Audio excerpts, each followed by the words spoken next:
മംഗൽപാടി ഗ്രാമപഞ്ചായത്തിൽ യുഡിഎഫിന് വേണ്ടി മത്സരിക്കാനിറങ്ങിയ മുസ്ലിം ലീഗ് സ്ഥാനാർത്ഥി എതിരില്ലാതെ തെരഞ്ഞെടുക്കപ്പെട്ടു. മണിമുണ്ട വാർഡിലെ സ്ഥാനാർത്ഥി ഷമീന ടീച്ചറാണ് ജനം വിധിയെടുത്തും മുമ്പേ വിജയിച്ചത്.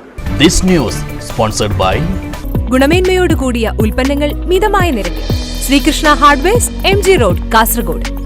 മംഗൽപാടി ഗ്രാമപഞ്ചായത്തിലെ 24-ാം വാർഡ് പ്രദേശമാണ് മണിമുണ്ട.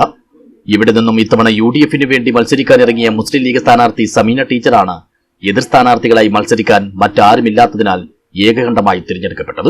കഴിഞ്ഞ തവണത്തെ തിരഞ്ഞെടുപ്പിൽ മുസ്ലിം ലീഗ് സ്ഥാനാർത്ഥി പരാജയപ്പെട്ട വാർഡ് കൂടിയാണിത്. മാത്രമല്ല ഇവിടെ എതിർകക്ഷികളായ BJPയും CPIയും തുല്യശക്തികളാണെന്നും പറയുന്നു.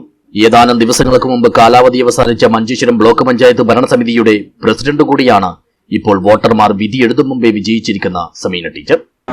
ഞാൻ 2025 പഞ്ചായത്ത് ഇലക്ഷനിൽ മണിമുണ്ട 24-ാമത്തെ വാർഡിൽ മത്സരിക്കുന്നു. എൻ്റെ ഒപ്പോസിഷൻ ഇല്ലാതെ കൊണ്ട് ഞാൻ വിജയിച്ചു എന്നറിയിക്കുന്നു.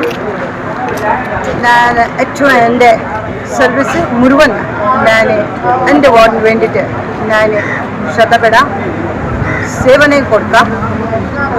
പിന്നെ എല്ലാ തരത്തിലും ഞാൻ നിങ്ങളെല്ലാവരും സപ്പോർട്ട് എനിക്ക് വേണമെന്ന് ചൊല്ലി അഭ്യർത്ഥിക്കുന്നു.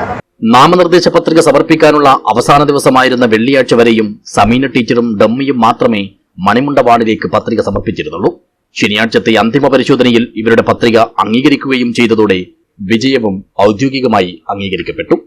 News bureau, Uppala.